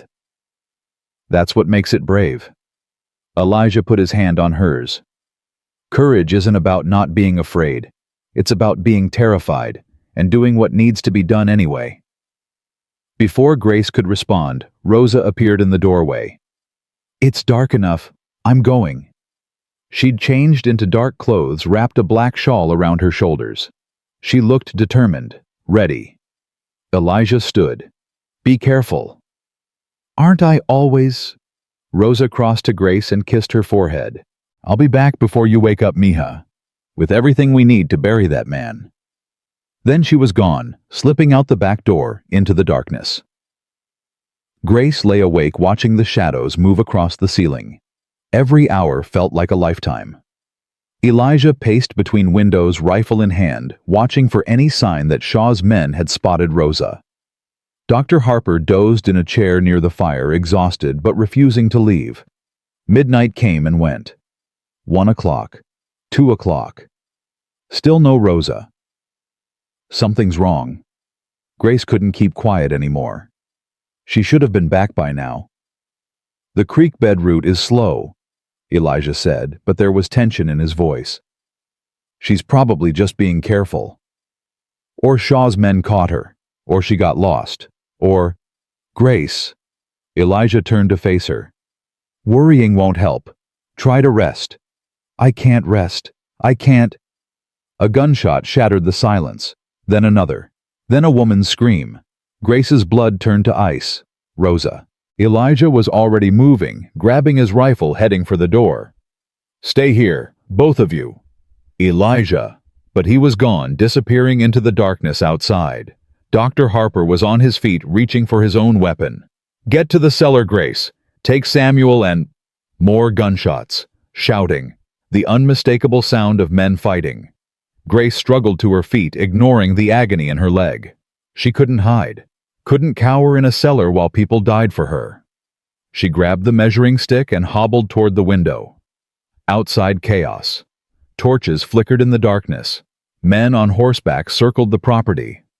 And there, near the tree line, Elijah was running toward something on the ground. Someone on the ground. No! The word came out as a whisper. No, no, no! Grace watched as Elijah dropped to his knees beside the figure. Watched as he gathered someone into his arms. Rosa. She was clutching something to her chest. Even from this distance, Grace could see it, a bundle wrapped in dark cloth. The letters. She'd gotten the letters. But she wasn't moving. Grace heard Elijah's voice calling Rosa's name. Heard the desperation in it. Then another sound cut through the night. Shaw's voice amplified, somehow echoing across the yard. That's far enough, Cole. Your woman's alive for now, but she won't stay that way unless you do exactly what I say. Grace's legs gave out. She slid down the wall, clutching the measuring stick like a lifeline. This was her fault, all of it. If she'd just given Shaw what he wanted, Grace... Dr. Harper was beside her, his voice urgent. Grace, look at me. She couldn't. Couldn't tear her eyes from the window, from Rosa, lying motionless in Elijah's arms. She got the letters. Grace's voice sounded strange, hollow. She got them, and now she's going to die. Just like Mama. Just like everyone who tries to help me. She's not dead yet. Harper gripped her shoulders, forced her to look at him. And neither are we. But I need you to think. Shaw needs you alive. That's our advantage. What kind of advantage? He has guns. He has men. He has desperation. Harper's eyes were intense. A desperate man makes mistakes, and Shaw's about to make the biggest one of his life. Outside, Shaw's voice continued. Here's what's going to happen, Cole. You're going to bring me the girl. Right now. In exchange, I'll let your woman live. She needs a doctor. My men weren't gentle. But she'll survive if you act quickly. Grace heard Elijah's response, though she couldn't make out the words. Shaw laughed. You're in no position to negotiate. The federal marshal is dead. Your housekeeper is bleeding out in the snow. And my patience has officially run out. Grace made a decision. She grabbed Dr. Harper's arm and pulled herself up. "Help me get to the door." "What, Grace, you can't." "He wants me." "Fine. He can have me." Her voice was steady now, cold with a clarity she hadn't known she possessed. "But I'm going to make sure it costs him everything." "Grace." "Rosa has the letters. If she dies, they die with her. But if I can buy enough time, you can get them. Get them and get away." Harper stared at her. "You're 9 years old." "I'm the only one Shaw won't kill. Not until he's sure the evidence is destroyed." Grace met his eyes. "Help me, please." For a long moment, Harper didn't move. Then slowly, he put his arm around her waist and helped her toward the door. The cold hit Grace like a physical blow. She limped into the yard, the measuring stick clutched in one hand, her other arm around Harper for support.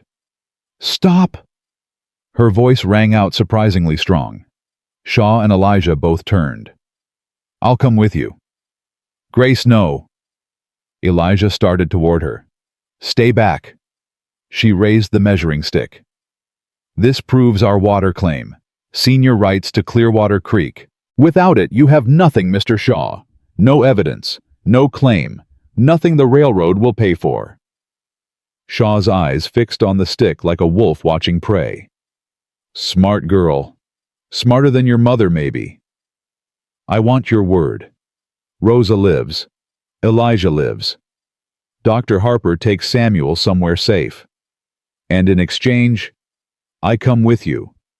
I tell you where the other evidence is. I sign whatever papers you need me to sign."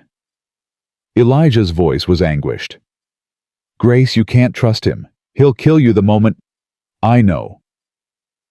Grace didn't look at him. Couldn't look at him. "But I'm not going to watch anyone else die for me. I'm done hiding." Shaw was smiling now, that cold, triumphant smile she remembered from the night he'd killed her mother. "We have a deal, Grace. Come here." She took one step forward, then another. Each step sent fire through her broken leg. Each breath felt like it might be her last. But she kept moving. Because courage wasn't about not being afraid. It was about being terrified and doing what needed to be done anyway. She was almost to Shaw when she heard it. Horses. Dozens of them coming fast from the south. Shaw's head snapped toward the sound, and Grace saw something she'd never expected to see on his face. Fear. "Federal marshals," someone shouted. "Lay down your weapons." The darkness exploded into chaos. Shaw's men scattered, some running, some shooting. Return fire crackled from multiple directions, and in the middle of it all, Grace stood frozen, watching as Marcus Shaw, the man who'd killed her mother, tortured her for months, and tried to steal everything her family had built, turned and ran into the darkness, like the coward he'd always been. Grace hit the ground hard as Elijah's body slammed into hers, covering her from the gunfire that erupted all around them. She couldn't breathe, couldn't think. The world had become noise and chaos, and the weight of Elijah pressing her into the frozen earth. "Stay down," his voice was rough in her ear. "Don't move." Bullets whined overhead. Men shouted. Horses screamed. And somewhere in the darkness, Marcus Shaw was running. Grace twisted beneath Elijah, trying to see. "Rosa! Harper's got her. She's alive." The letters. "Later. Right now we survive." The gunfire was moving away from them now, chasing Shaw's scattered men into the trees. Grace heard someone calling orders, heard the thunder of hooves pursuing fleeing riders. Then, as suddenly as it had started, the shooting stopped. Silence fell over the ranch like a held breath. Elijah rolled off her, pulling her up with careful hands. "You hurt." Grace shook her head, though her whole body was trembling. "The marshals. How—" "Crawford." A new voice cut through the darkness. "Turns out I'm harder to kill than Shaw thought." Grace spun around. Federal Marshal James Crawford limped toward them, one arm in a makeshift sling, blood crusted on the side of his face. But he was alive. Alive and leading a dozen armed men who were now rounding up Shaw's hired guns. "You're dead," Grace blurted. "They said your horse, the blood—" My horse bolted when Shaw's men ambushed us, threw me into a ravine. Crawford touched the wound on his head and winced. Knocked me cold for a few hours. By the time I came to, they'd taken my deputies and left me for dead. Your deputies? Crawford's face darkened. Williams is dead. Morrison managed to escape, rode hard for Helena. That's how we got reinforcements so fast. Elijah was already moving toward where Dr. Harper knelt beside Rosa. Grace hobbled after him, her broken leg screaming with every step. Rosa lay on the frozen ground, her dark clothes soaked with blood. Her eyes were closed, her face gray, but her chest still rose and fell with shallow breaths. How bad? Elijah's voice cracked on the words. Bullet went through her shoulder. Missed anything vital, but she's lost a lot of blood. Harper was working fast, pressing bandages against the wound. She needs surgery, real surgery, not field medicine. She got them. Rosa's eyes fluttered open, her voice barely a whisper. The letters. I got them. Her hand moved weakly toward her coat where something bulged beneath the blood-soaked fabric. Grace dropped to her knees beside her. Rosa, don't talk. Save your strength. Stubborn old woman. Rosa managed a ghost of a smile. That's what Elijah always says. But I got them, mija. Your mama's letters. Everything Shaw was trying to hide. Elijah carefully reached into Rosa's coat and pulled out an oilcloth bundle stained with blood but intact. Grace's hands shook as she took it.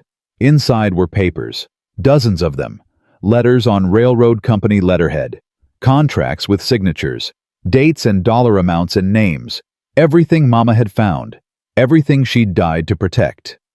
This is it. Grace's voice broke. This is proof. Crawford took the papers, scanning them quickly. His expression shifted from interest to disbelief to cold fury. My God, this isn't just Shaw. There are railroad executives named here, politicians, a territorial judge. He looked up at Grace. Your mother found evidence of a conspiracy that goes all the way to Washington. Can you stop them? Grace asked. All of them. With this, I can bring down the whole rotten operation. Crawford carefully tucked the papers inside his coat. But first, we need to find Shaw. He ran into the woods when the shooting started. My men are tracking him, but he knows this territory. He'll head for the old mine. Grace spoke before she could think. The one where my papa died. There's a back way out that leads to the railroad tracks. He used to talk about it, said it was his escape road if things went bad. Crawford signaled to two of his men. Miller Dawkins, the old Brennan mine. Take 4 men and cut off the railroad access. The men rode off into the darkness. Grace. Elijah's hand was on her shoulder. Let's get you inside. You're freezing. She was.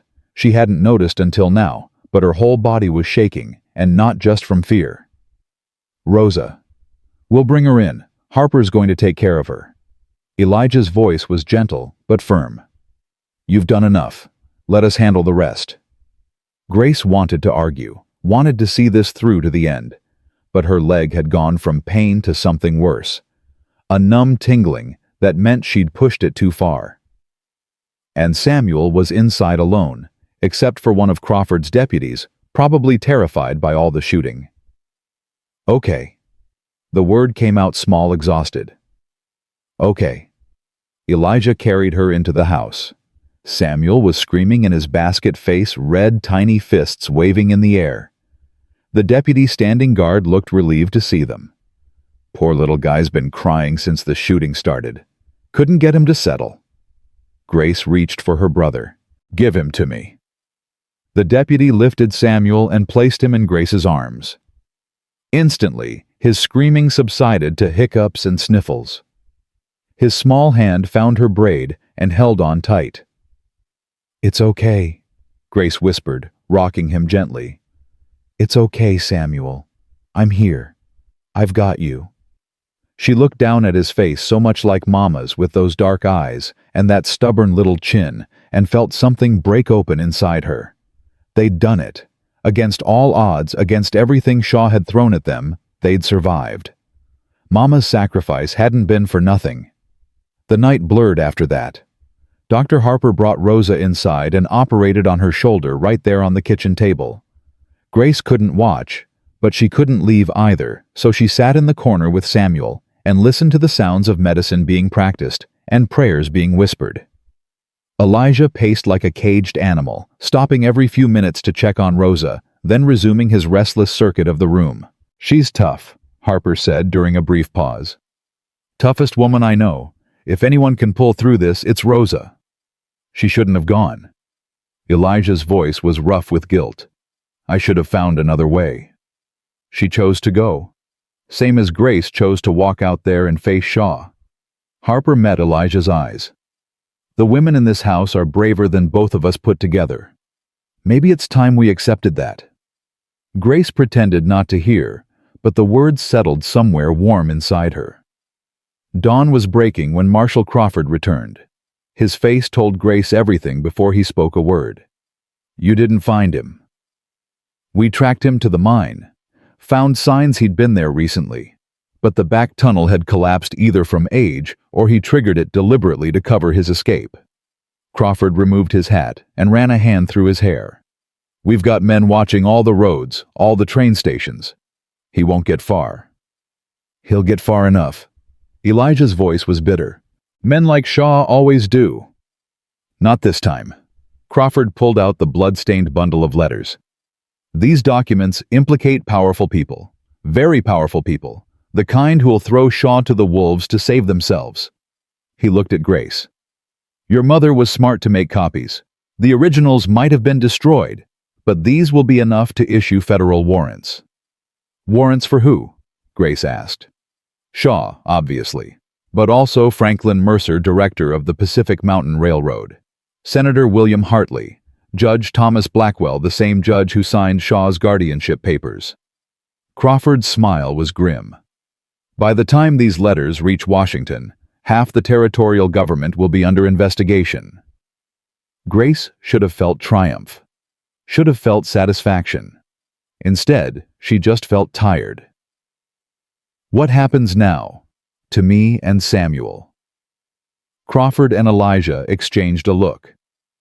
"That depends," Crawford said carefully. "Shaw's guardianship was granted by a judge who's now going to be arrested for corruption. That makes the paperwork invalid. But without a legal guardian, you and your brother become wards of the territory." "Which means an orphanage." Grace's voice was flat. "That's what happens to children without families." "It doesn't have to be." Elijah stepped forward. "Crawford, what would it take for me to file for legal guardianship, proper guardianship done right?" Grace's heart stopped. "You?" Crawford raised an eyebrow. "An unmarried rancher with no children. I had a daughter once, and I've got more than enough resources to provide for 2 more.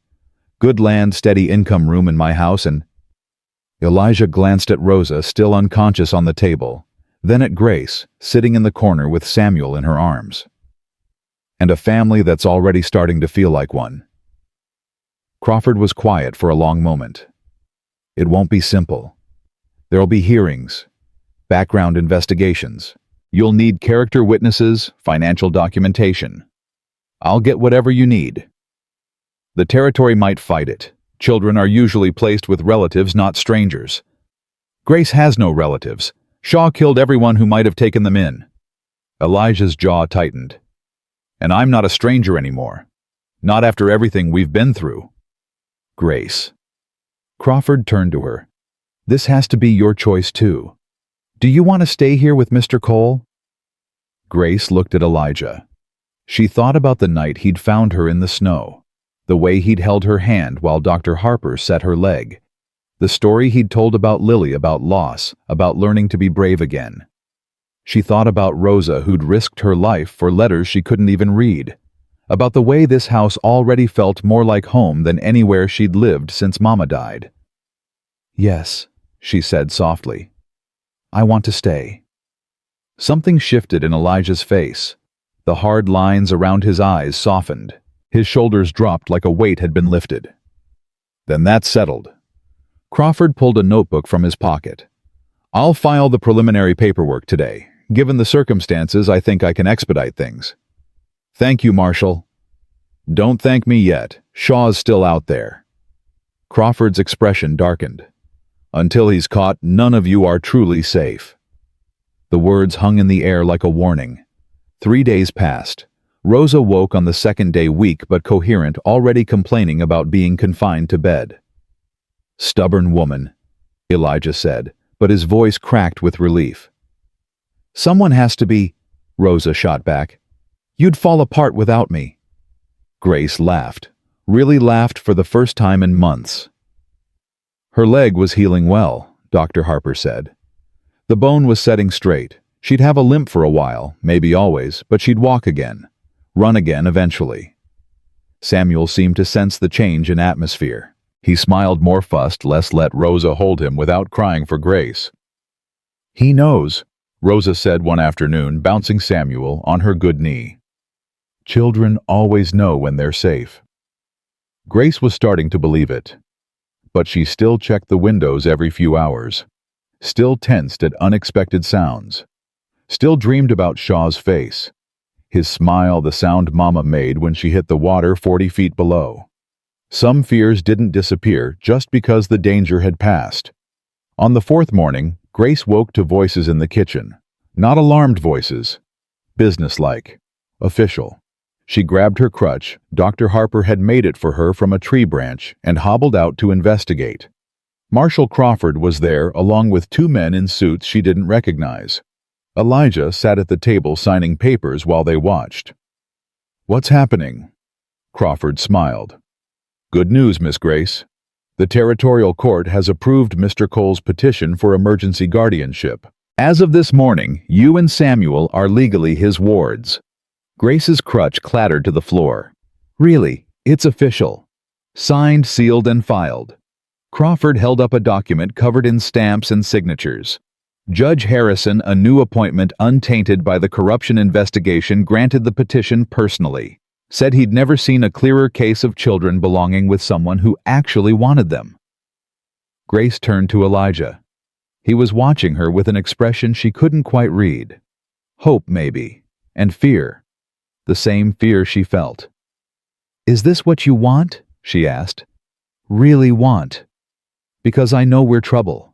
I know we've turned your whole life upside down, and if you're just doing this because you feel obligated. Grace. Elijah stood and crossed to her, kneeling so they were eye to eye. I spent 12 years feeling nothing, wanting nothing, thinking that was safer than risking more loss. He took her hands in his. You and Samuel didn't turn my life upside down. You turned it right side up again. Reminded me what matters, what's worth fighting for. His voice dropped to a whisper.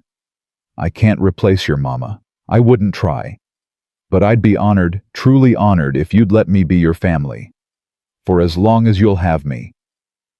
Grace felt tears streaming down her face. She threw her arms around his neck. Yes, she sobbed.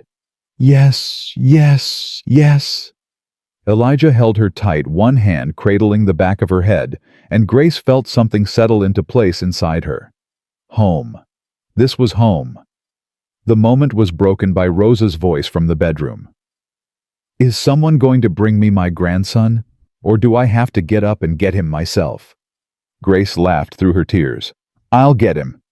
She limped to the basket where Samuel was just waking up, scooping him into her arms. You hear that, Samuel? We have a family now, a real family. Samuel gurgled and grabbed for her braid. She carried him to Rosa's room, where the older woman was propped up on pillows, still pale, but improving daily. There he is. Rosa's face lit up as Grace placed Samuel in her arms. There's my beautiful boy. Grace sat on the edge of the bed, watching Rosa coo at Samuel, feeling the warmth of belonging wrap around her like a blanket. This was what Mama had wanted. Not revenge, not justice, though that was coming too. This, safety, love, a future. Rosa. Yes, mija. Thank you. For getting the letters. For almost dying to help us. Rosa reached out and touched Grace's cheek with her good hand. Family doesn't need thanks, Nina. Family just needs each other. The words settled into Grace's heart and stayed there. 2 hours later, everything changed. A rider came thundering up the road, horse-lathered face wild. Grace recognized him, Deputy Morrison, the one who'd escaped Shaw's ambush and ridden for Helena. "Marshal Crawford." Morrison's voice cracked with urgency. "We found him. Shaw's been spotted at the abandoned relay station near Culver's Pass." Crawford was already reaching for his gun belt. "How many men?" "Just him. Looks like his hired guns scattered after the raid. He's alone and desperate." Elijah grabbed his rifle. "I'm coming with you." "No." Crawford shook his head. "You stay here. Protect the children." "The children are safe. Shaw's 40 miles away." "Shaw's desperate. Desperate men do unpredictable things." Crawford locked eyes with Elijah. "If something happens to me, if Shaw escapes again, Grace and Samuel need you. Here. Alive." Elijah's jaw clenched, but he didn't argue. Crawford mounted his horse and looked down at Grace, who had followed them onto the porch. "This ends today, Miss Grace. I promise you that. Be careful. Always." He tipped his hat. "I'll be back by nightfall, with Shaw in chains or over a saddle." Then he was gone, Morrison and 2 other deputies riding hard behind him. Grace watched until they disappeared over the horizon. Elijah's hand came to rest on her shoulder. "He'll get him." "I know." But something cold was coiling in Grace's stomach, something that felt like premonition. "Elijah, can we go inside? I want to check on Samuel." "Of course." They turned toward the house and stopped. A man was standing in the doorway. Tall, dark coat, familiar smile. Marcus Shaw. "Hello, Grace." His voice was silk over steel. "Did you miss me?" Grace's blood turned to ice. Shaw stepped onto the porch, a pistol in each hand. His clothes were torn, his face unshaven, his eyes wild with something beyond desperation. The relay station was a decoy. His smile widened. Amazing what a few gold coins will convince a man to report. Elijah moved fast, pushing Grace behind him, reaching for his rifle. "Don't." Shaw raised one pistol, aiming at Elijah's chest. "Drop it, now." The rifle clattered to the porch. "Where's Rosa, the baby?" "Inside, alive, for the moment." Shaw's eyes never left Elijah. "I considered killing them immediately, but I thought Grace might be more cooperative if her family was still breathing." Grace's mind raced. Rosa was wounded, barely able to stand. Samuel was helpless, and Crawford was riding toward an empty relay station 40 miles away. No one was coming to save them. "What do you want, Shaw?" "What I've always wanted." Shaw's voice hardened. "Those water rights. The ones your mother stole from me." "Mama didn't steal anything. Those rights belong to our family. They've always belonged to our family." "Semantics." Shaw waved one pistol dismissively. "The point is, the marshal has letters that could destroy very important people. People who are willing to pay handsomely to make this problem disappear." "The letters are gone," Elijah said. "Crawford took them to Helena." "Crawford took copies. The originals are still here somewhere." Shaw's eyes fixed on Grace. "Your mother was clever. She wouldn't have trusted everything to one location." "Where are they, Grace?" Grace said nothing. Shaw moved faster than she expected. He crossed the porch in 2 strides, grabbing her arm, yanking her away from Elijah. "I asked you a question." "Let her go." Elijah's voice was deadly quiet. "Or what?" Shaw pressed his pistol against Grace's temple. "You'll glare at me I've killed before Cole. Your housekeeper's family, the marshal's deputies, Grace's father. One more body won't trouble my conscience." Grace felt the cold metal against her skin and forced herself to think. Shaw was desperate. Cornered. The letters Crawford had taken would destroy him whether he escaped or not. This wasn't about winning anymore. This was about revenge. "The originals are in the church," she said quietly. Shaw's grip tightened. "What?" "Mama hid them in the church basement. Same place as the copies. There's a false panel behind the altar. That's where the originals are. Elijah stared at her with something like horror. Shaw smiled. Finally, some cooperation. He pulled Grace toward his horse, keeping the pistol pressed against her head. You're going to show me exactly where. No. Elijah stepped forward. Take me instead. Leave the girl. The girl is the only one who knows where the papers are. Besides, Shaw's smile turned cruel. I've been waiting months for this. Months of her crying and begging and refusing to tell me what I needed to know. I want to see her face when she finally gives up everything her mother died for. Grace looked at Elijah. She tried to put everything into her eyes.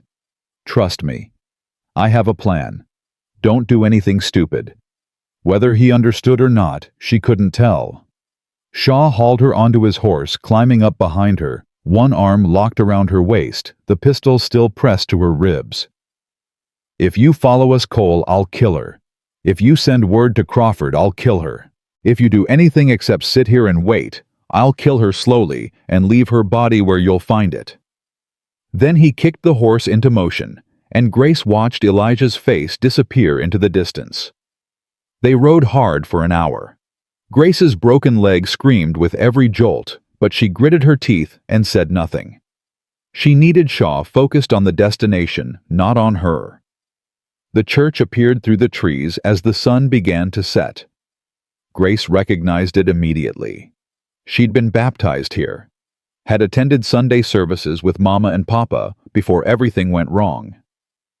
Inside, Shaw dismounted and dragged her down after him. Show me.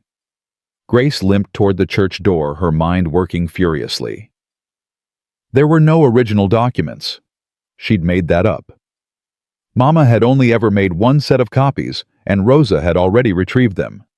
But Shaw didn't know that. And the church basement was dark, full of old furniture and storage boxes. Full of places to hide. Full of possibilities.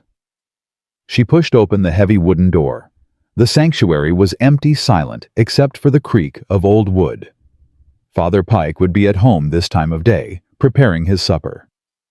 The basement. Grace pointed toward a narrow door beside the altar. Down there. Shaw grabbed a lantern from the wall and lit it with matches from his pocket. After you. The stairs were steep and narrow, descending into darkness that the lantern barely touched. Grace went slowly, using the railing and the wall to support her weight. At the bottom, the basement opened into a maze of old pews, broken furniture, and storage crates. Where? Shaw's patience was fraying. The back wall, behind those boxes. Grace pointed toward the far corner where shadows gathered thick and deep. Shaw shoved her forward. Move. Grace limped between the crates, her eyes adjusting to the darkness. She knew this basement, had played here as a child, hiding among the boxes while Mama helped with church suppers. There was a back door, an old coal chute that opened into the cemetery behind the church. If she could reach it. Here. She stopped at the corner, pointing to a stack of crates against the wall. Behind those, there's a loose panel.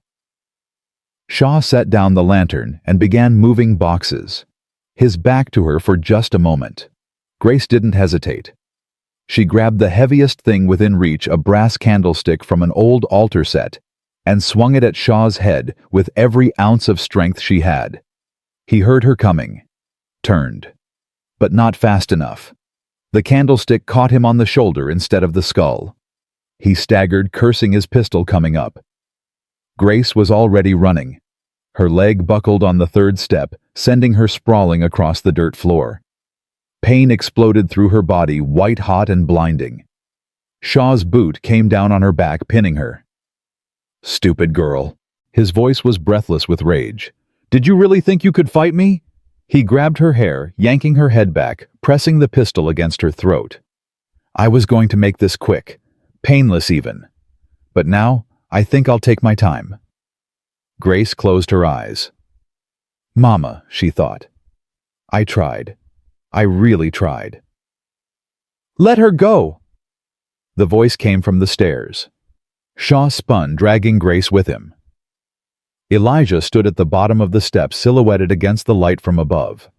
No rifle, no pistol, just his hands held open at his sides. "I told you not to follow. I don't take orders from murderers." Elijah's voice was calm, steady. "Let her go, Shaw. This is between us." "Between us?" Shaw laughed. "There is no us, Cole. There's me with a gun, and you with nothing but foolish heroics." "I've got something better than a gun." Elijah took a step forward. "I've got time. Crawford's men found your decoy rider. They're on their way back right now. You've got maybe 30 minutes before this church is surrounded by federal marshals." Shaw's grip on Grace tightened. "You're lying." "Am I? You know how telegraph lines work. One message to Helena, another to the relay stations. News travels fast when people want it to." Grace watched Shaw's face, saw the calculation, the doubt. "Even if that's true, I'll be gone before they arrive. With the girl." "No." Elijah shook his head. "You'll be dead. Because if you try to leave with Grace, I'll kill you with my bare hands. And if you kill her, I'll hunt you to the ends of the earth. Either way, you lose." Shaw's pistol swung toward Elijah. "Maybe I'll just kill you first." "Maybe." Elijah didn't flinch. "But then who protects your escape route? Who keeps Grace from screaming until every person in town comes running?" The standoff stretched taut as wire. Grace could feel Shaw's heart pounding against her back, could smell his sweat, his fear. He was breaking. She could feel it. "There's another way." Elijah's voice dropped, becoming almost gentle. "Let her go. Walk out of here. I'll give you a 2-hour head start before I tell anyone which direction you went." "You expect me to believe that?" "I expect you to recognize your only chance at survival." Elijah met Shaw's eyes. "The papers are already in federal hands. Killing Grace won't change that. Killing me won't change that. The only question now is whether you die in this basement or live long enough to run." Shaw was silent for a long moment. Then slowly, his grip on Grace loosened. 2 hours. 2 hours. Shaw shoved Grace forward. She stumbled, caught herself on a crate, turned to watch as Shaw backed toward the coal chute. "This isn't over, Cole. The railroad has long arms. Powerful friends. You think you've won, but men like me don't stay beaten. Men like you don't learn." Elijah moved to Grace's side, putting himself between her and Shaw. "Get out, before I change my mind." Shaw's eyes found Grace one last time. "Your mother begged at the end. Did you know that begged me to spare her children? I almost felt sorry for her." Something snapped inside Grace. She grabbed the candlestick from where it had fallen and hurled it at Shaw with a scream of pure rage. It missed his head by inches, clanging against the wall behind him. But Shaw flinched, stumbled backward, and fell through the coal chute, his body disappearing into the darkness beyond. Grace heard him hit the ground outside, heard him cursing, scrambling to his feet. Then the sound of a single gunshot, and silence. Elijah pulled Grace close, shielding her, moving toward the stairs. "Stay behind me." They emerged from the church into the fading twilight. Shaw lay in the cemetery grass, his hand still reaching for the pistol he'd dropped when he fell. Standing over him, rifle smoking, was Rosa. She was pale, trembling, barely able to stand. She'd wrapped her wounded shoulder in bandages and stolen one of Miguel's horses. But she was there, and Shaw was dead. "Rosa," Elijah's voice cracked. "How did you... You think I survived 60 years by being stupid?" Rosa lowered the rifle, leaning heavily against a tombstone. "I knew that man wouldn't give up. Knew he'd come back. So I followed." Grace ran to her, throwing her arms around Rosa's waist, not caring about the pain in her leg or the blood on Rosa's bandages. "You saved us. We saved each other, mija." Rosa stroked Grace's hair with a shaking hand. "That's what family does." The marshals arrived 20 minutes later. Crawford took one look at Shaw's body, then at Rosa holding the rifle, then at Grace clutching Rosa's hand.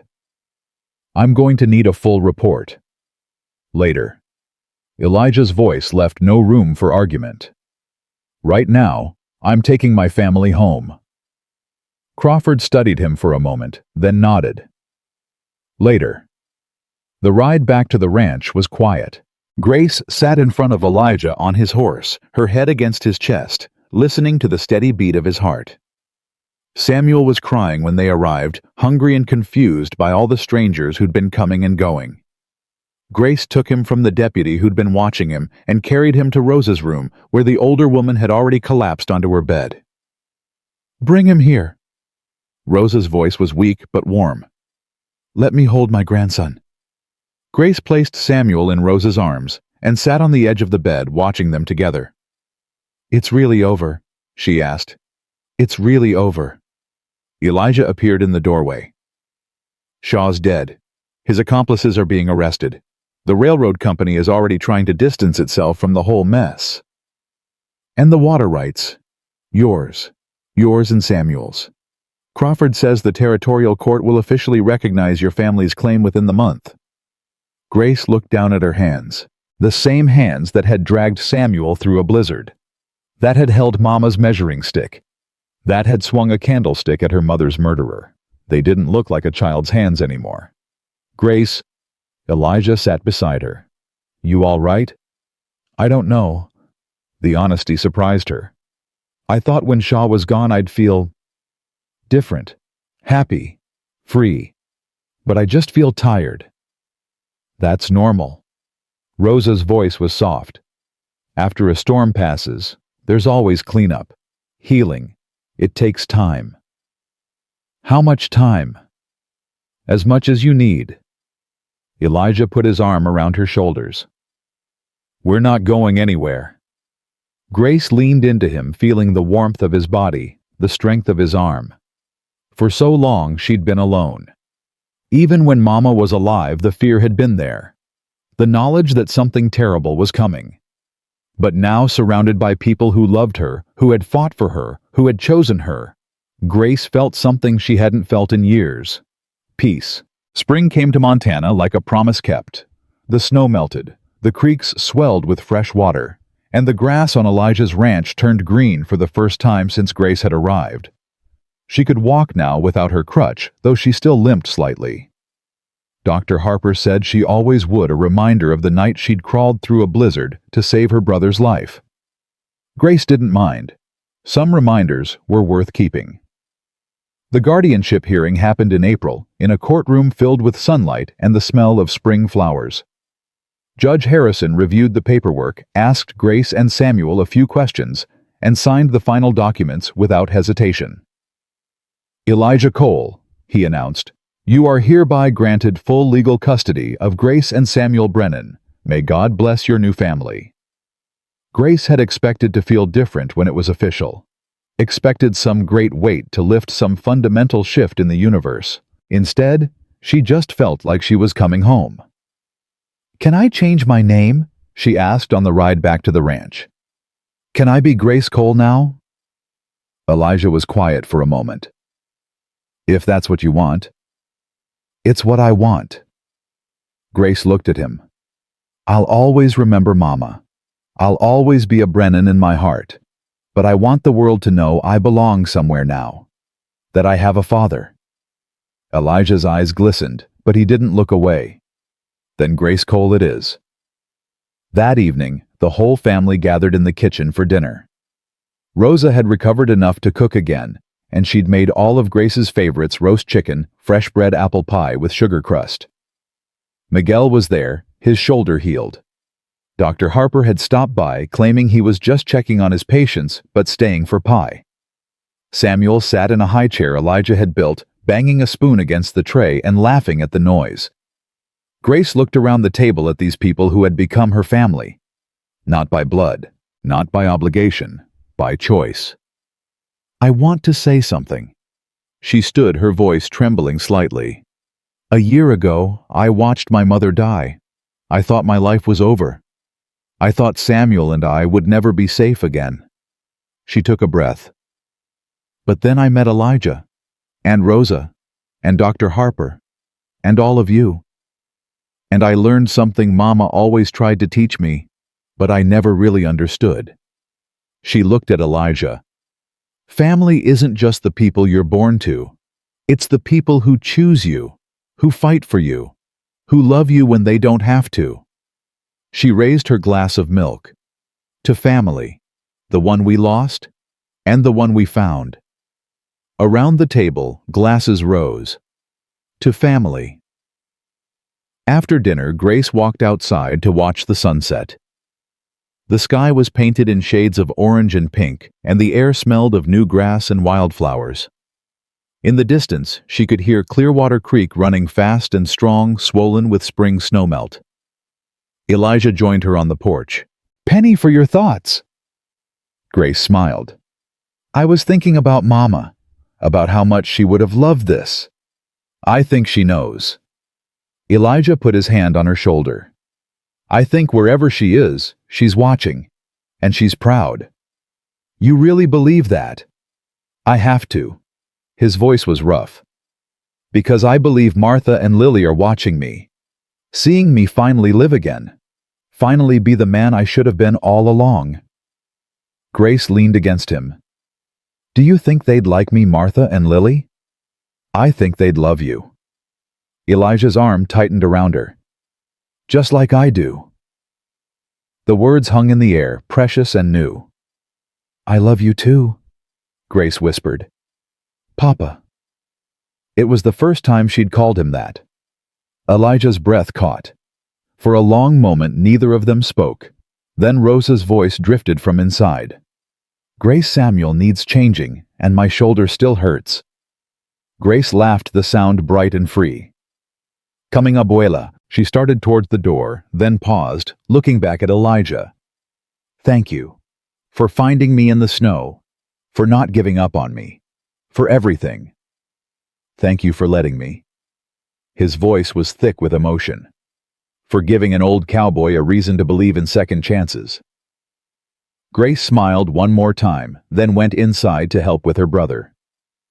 Elijah stayed on the porch watching the last light fade from the sky. In his pocket, his hand closed around a small object. The measuring stick. The one Grace had carried through the blizzard. The one that proved her family's claim to Clearwater Creek. She'd given it to him that morning. Said he should keep it now. Said it belonged to the family. He ran his thumb over the carved notches. Generations of Brennans measuring the water, recording the levels, maintaining their legacy. Tomorrow, he would take Grace down to the creek and teach her how to measure the spring runoff, how to carve a new notch for a new year, how to carry the tradition forward into whatever future they built together. Because that's what family did. They remembered, they honored, they continued. And sometimes when the storm had passed and the healing had begun, they found each other in the most unexpected places. A broken cowboy and a brave little girl. A baby who would never remember the blizzard that almost killed him.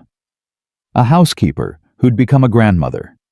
A house that had been empty for 12 years, now filled with laughter and love and the smell of Rosa's cooking. That was the greatest miracle of all. Not that they had survived, but that they had found each other. And in finding each other, they had found their way home. The stars came out over Montana bright and eternal. Somewhere in the darkness, a coyote howled. Clearwater Creek sang its endless song. And in the house that Elijah Cole had built with his own hands, a new family was just beginning their story. Some rescues save lives. Others save souls. The best ones do both.